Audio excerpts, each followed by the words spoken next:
Bonjour, entre sensationnalisme et tabou, l'exorcisme fascine. Alors à l'occasion de la sortie en salle d'un film d'horreur, il faut bien le préciser, inspiré de la vie de Don Gabriele Amorce, célèbre exorciste romain aujourd'hui décédé, Famille chrétienne propose ainsi de mieux comprendre le ministère si spécial des exorcistes, ministère si mal connu et sujet à tous les fantasmes. On découvre comment des prêtres, à la demande de leur évêque, libèrent les âmes tourmentées par le diable. Et c'est loin d'être du cinéma.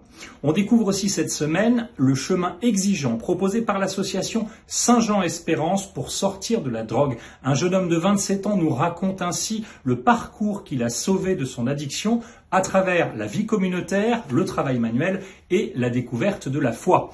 Et puis, autre forme d'addiction, bien différente, bien sûr, qui touche, elle, nombre de nos jeunes, les écrans qui dévorent la vie de nos adolescents. Alors surtout, commandez très vite sur le site de la boutique des familles, de Famille chrétienne, ce dernier hors-série de Famille chrétienne. Bonjour, à la une de France catholique cette semaine, la belle figure de Monseigneur Vladimir Guicard, un bienheureux dont la vie fut vraiment un roman et dont les reliques sont vénérées jusqu'au 16 mai à Paris. Prince roumain, né orthodoxe, il sera ordonné prêtre catholique à l'âge de 50 ans à Paris après avoir parcouru le monde comme ambassadeur officieux des papes Pie X et Pie XI.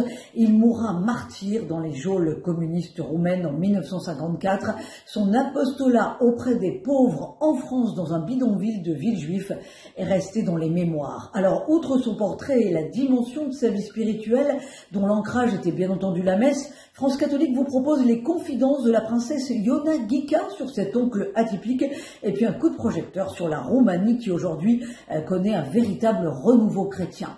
À lire également dans France catholique la profonde réflexion du philosophe Frédéric Guillot, Dieu souffre-t-il ou comment Dieu peut-il être tout-puissant et en même temps perméable à la souffrance. Et puis, comme chaque semaine, le Tour de France des sanctuaires Mario, halte à Notre-Dame de Péragude dans le Lot-et-Garonne, où est venu se recueillir le grand Saint Dominique. France catholique à retrouver sur abonnement et sur france-catholique.fr. Bonjour, cette semaine, dans Réforme, nous avons voulu nous interroger sur un phénomène peut-être particulièrement français. On pourrait aussi associer les États-Unis qui personnalisent beaucoup la politique. Mais en France, nous avons toujours cette figure du sauveur. Celui, parce que c'est plus souvent que celle, celui qui va sauver la France, celui qui va sauver presque le monde. Or, peut-être qu'aujourd'hui, nous sommes au bout de cette figure-là, dans la mesure où, à chaque fois, l'histoire se termine plutôt mal. Et aujourd'hui, on sent que ce que nous avons appelé le divorce, la semaine dernière, entre le président de la République et le peuple français, est la marque de cette figure du sauveur déçu. Et donc, nous avons exploré dans l'histoire cette idée-là, comment cela a fonctionné. Mais nous avons voulu aussi interroger la situation des syndicats qui peut-être reprennent du poil de la bête dans un pays, la France, dont le syndicalisme est plutôt en perte de vitesse. Et est-ce qu'il n'y a pas une reprise de poids du syndicalisme en France? Et puis enfin, nous avons notre rédactrice en chef, Claire Bernol, qui est parti pour la Turquie et qui va rester une semaine là-bas, avec tout ce qui se passe, les élections, la situation après le tremblement de terre, mais aussi la situation des églises là-bas, bref, une série de reportages en direct depuis la Turquie avec notre rédactrice en chef.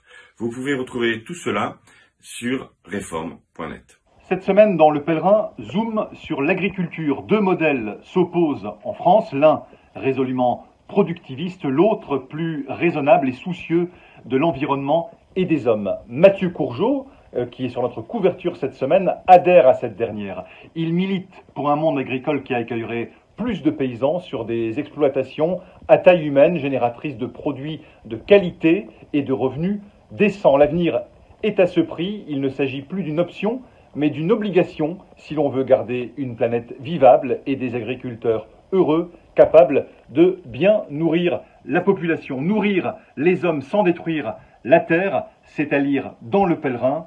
Bonne semaine.